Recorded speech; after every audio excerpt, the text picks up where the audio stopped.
हमने अपने previous lecture में सब ग्रुप टेस्ट देखा था। कैसे शो करेंगे कि एक नॉन एम्प्टी सबसेट एच किसी ग्रुप जी का सब ग्रुप होगा।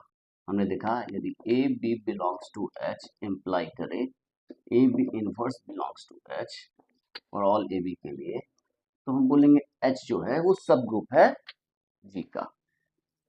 अब सब ग्रुप जो है, एक ग्रुप है, हमारे पास एक ग्रुप दिया हुआ है और ये ग्रुप है और इससे रिलेटेड कुछ ऐसे सेट्स हैं जो कि ऑलवेज सब ग्रुप होंगे। हम उनके बारे में इस लेक्चर में डिस्कशन करेंगे। जो सबसे पहला है सब ग्रुप जनरेटेड बाय सब group generated bye N element of a group. किसी एलिमेंट से हम कैसे सब ग्रुप जनरेट कर रहे हैं। हम सपोज करते हैं let a be an element of a group G. एक कोई एलिमेंट ऑफ ग्रुप जी है and this is a set. एक सेट हमने बनाया a raised to the power n where n belongs to integers. Then a is a subgroup of g is a subgroup of g और ये जो है इसको हम बोलते हैं subgroup generated by n a. This subgroup is termed as subgroup generated by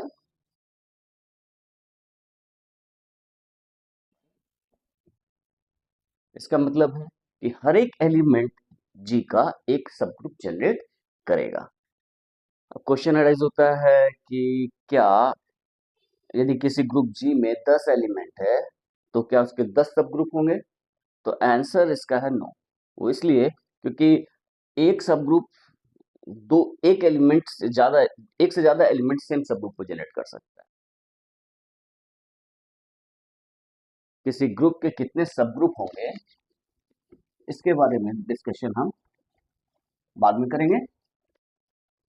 अभी जो हमारा मेन फोकस है is to look of some specific subgroup associated with a group. अब ये है, इसे हमें प्रूफ करना है कि ये सब ग्रुप है या नहीं। इसे प्रूफ करने से पहले इस सब ग्रुप को क्लोजली मॉनिटर करते हैं कि ये है। a is equal to a raise to the power n n belongs to z। तो इसमें किस तरह के एलिमेंट होंगे? इसमें एलिमेंट होंगे a के पावर में। अब यहाँ पर a raise to the power n की मीनिंग क्या है? तो इसको हम n के वैल्यूज के ऊपर तीन तरीके से डिफाइन करते हैं। a raise to the power n की वैल्यू होती है a को n टाइम्स खुद से ऑपरेट कर रहे हैं जब n ग्रेटर देन 0 हो रही है और इसकी वैल्यू e हो जाती है when n is equal to 0। कहने का मतलब that is a raise to the power 0 is equal to e। ये किसी भी a के लिए ट्रू होता है। ये कोई भी वैल्यू हो, a का पावर 0 e होता है। और उसके बाद a raise to the power minus, यदि n नेगेटिव हो तो हम n को लिख सकते हैं minus m where m greater than 0 और a raise to the power minus m को हम लिख सकते हैं, ये हो जाएगा a inverse raise to the power m और ये हो जाएगा a inverse how many times m times. मतलब इनवर्स को m टाइम्स जब हम खुद से ऑपरेट करेंगे। अब हम प्रूफ करना चाह रहे हैं कि ये रिजल्ट होल्ड करेगा, मीन्स ये जो सेट है वो सब ग्रुप होगा जी का। इसके लिए है हम one step subgroup test use करेंगे। सब हमने देखा है कि सब ग्रुप प्रूफ करने के लिए सबसे पहली रिक्वायरमेंट होती है कि वो जो सबसेट हम कंसिडर कर रहे हैं वो नॉन एम्प्टी होनी चाहिए। हम जानते हैं कि a is equal to a raise to the power n which belongs to a। क्यों? क्योंकि इसके अंदर एलिमेंट्स क्या है, a के पावर के फॉर्म में है, यानी a raise to the power 1 1 z में बिलोंग कर रहा है, यानी A1 जेड में बिलोंग करेगा, A1 सब इस सेट में बिलोंग करेगा, इसका मतलब A इसमें बिलोंग करेगा। इसका मतलब क्या हो गया कि ये जो सेट है नॉन एम्प्टी है। नॉन एम्प्टी है मीन्स इसके अंदर एलिमेंट्स होंगे। सपोज करते हैं let x y belongs to this. अब एक्स वाई इसके अंदर बिलोंग कर रहे हैं तो इसके अंदर के जो एलिमेंट्स हैं उसको हम a raise to the power n के फॉर्म में लिख सकते हैं। Implies there exist integers i and J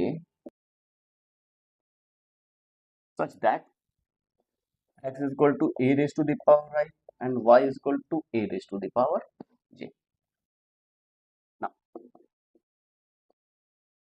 x y inverse is a raised to the power I, a raised to the power j inverse, और ये हो जाएगी a I a raised to the power minus j and this is a I minus j, और ये belong करेगा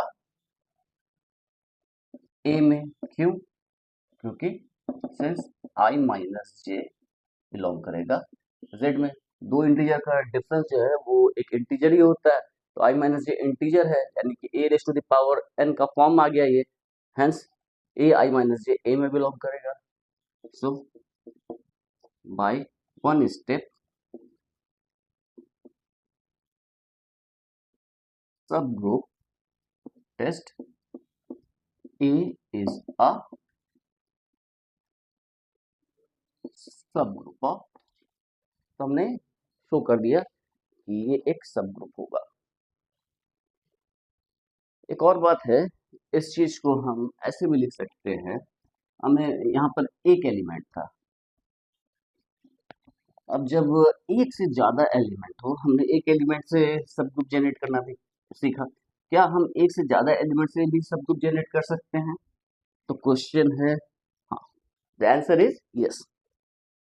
तो question है can we generate a सब group by two elements? Answer is yes. लेकिन इसका मतलब क्या होता है? इसको हम जैसे हम ये लिखें ए बी, ए बी से जनरेट करने वाला सब ग्रुप, या फिर इसको हम ऐसे भी लिख सकते हैं ए, और ये होता है it is the smallest subgroup, smallest subgroup of G containing a and b. तो हम इसको जनरलाइज भी कर सकते हैं, जैसे कोई सेट एस है जिसमें A1 A2 dot dot a n element है, तो इससे जो जनरेट हुआ सब ग्रुप होगा that will be the smallest the smallest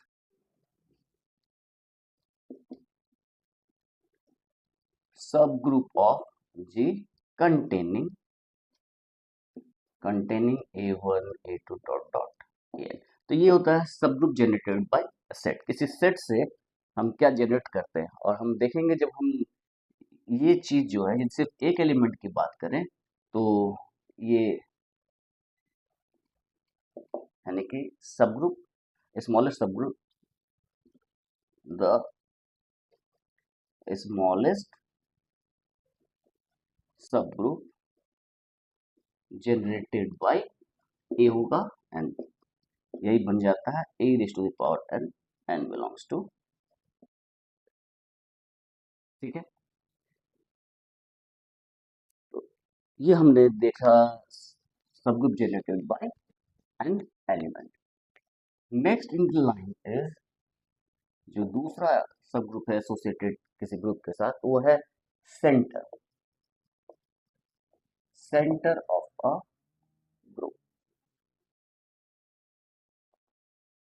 तो हम कैसे डिफाइन करते हैं? Let G be a group, G be a group, we define center of G as the set of all those elements of G which commute with every element of G. मतलब symbolically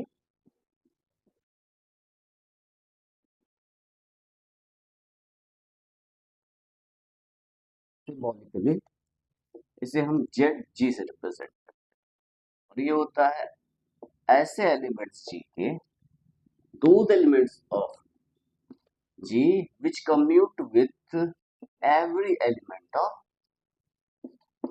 G means X वैसे elements है G के वैसे elements जो G के सारे element के साथ कम्यूट करें। हम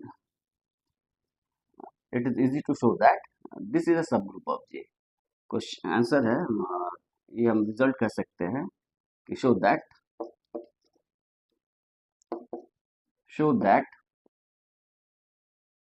center of a group is a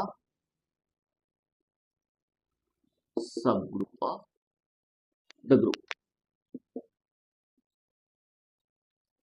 किसी भी ग्रुप का सेंटर जो है वो एक सब ग्रुप होता है। सब कुछ करते हैं late G be a group and ZG is equal to X belongs to G such that XG is equal to GX for all G belongs to G is equal to ये इसी को हम बोलते हैं सेंटर ऑफ G।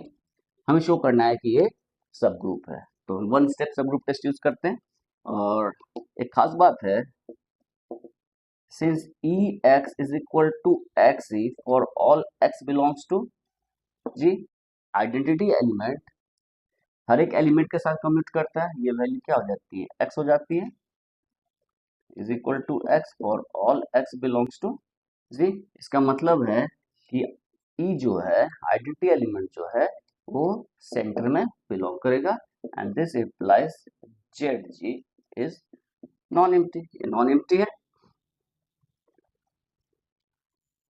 अब जब non empty है this implies XY belongs to ZG। XY ZG में बिलोंग करेगा नॉन एम्प्टी तो कोई ना कोई एलिमेंट बिलोंग करेगा and this implies XG is equal to GX and YG is equal to GY for all G belongs to G। Now, अब हम एक बात को और करते हैं कि हमें शो करना है कि XY inverse belongs to Z G. हमें ये शो करना है कि XY inverse belongs to ZG यानी कि XY inverse G is equal to GXY inverse ये रिजल्ट आना चाहिए। यदि ये आएगा तो हम बोलेंगे कि ये ZG में बिलोंग कर रहा है। हमें ये रिजल्ट चाहिए। अब इसी रिजल्ट को हम यदि थोड़ा सा और इस तरह से देखें XY इनवर्स G और इसको हम XY इनवर्स से मल्टीप्लाई कर दे तो GE आ जाएगा। इस टोटल एलिमेंट का इनवर्स से मल्टीप्लाई कर दे तो ये होगा XY इनवर्स G और ये हो जाएगा Y inverse Y inverse X inverse ये वैल्यू आ जाएगी। दिस इज GE यानी कि ये G आ जाएगा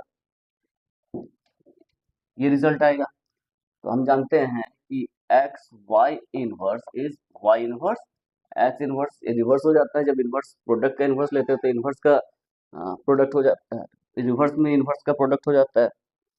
तो हम इस चीज को शो करने के लिए हमें ये चाहिए इसके लिए ये चाहिए इसके लिए ये चाहिए तो हम रिवर्स में काम करना शुरू करते हैं।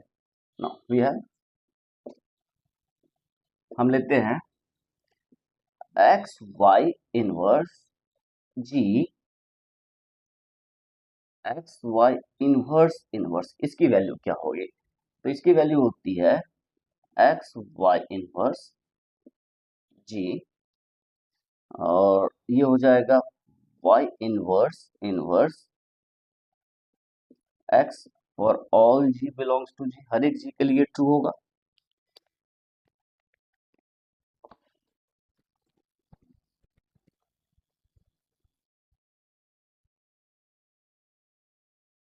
ये हर एक जी के लिए ट्रू होगा। और ये क्या इंप्लाई करता है? ये इंप्लाई करता है एक्स वाई इनवर्स, इसको लिख सकते हैं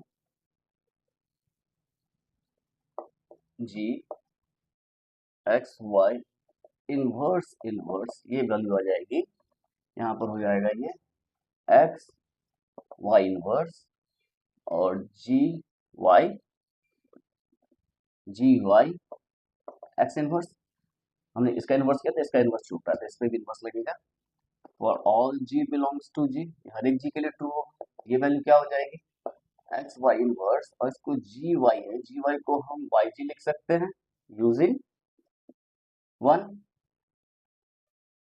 एक्स इनवर्स यूजिंग 1, और ये हो जाएगा X Y inverse Y G X inverse, this is X E G X inverse, this is X G X inverse, this is G X inverse. क्यों? Since using 1 X G is equal to G X using 1 G Y is equal to Y G. ये हर एक G के लिए है, यहाँ पे for all G belongs to G लिखना इंपॉर्टेंट है, क्योंकि हर एक जी के लिए ट्रू है, for all G belongs to G. तो हमने क्या देखा? ये हमारे पास आया एक्स, हमारे पास जो रिजल्ट आया ये X Y inverse G X Y inverse inverse, this is G, जो हम रिजल्ट आना चाहते थे। तो ये वैल्यू हमने शो कर दी कि X Y G inverse G equal to G, और ये क्या अप्लाई करेगा? इसको हम चाहे तो 2-3 लाइन और लिख सकते हैं।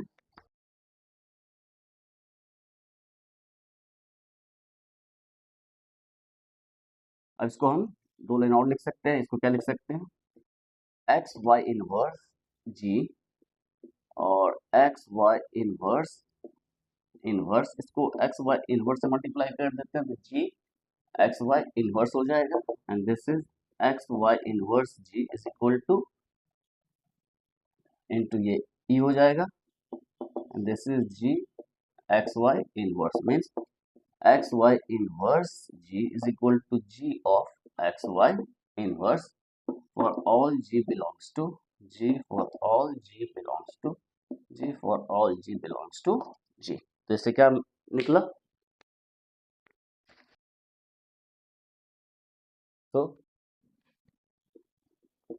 Bye one step subgroup test ZG is a सब ग्रुप ऑफ, हमने ये रिजल्ट देखा।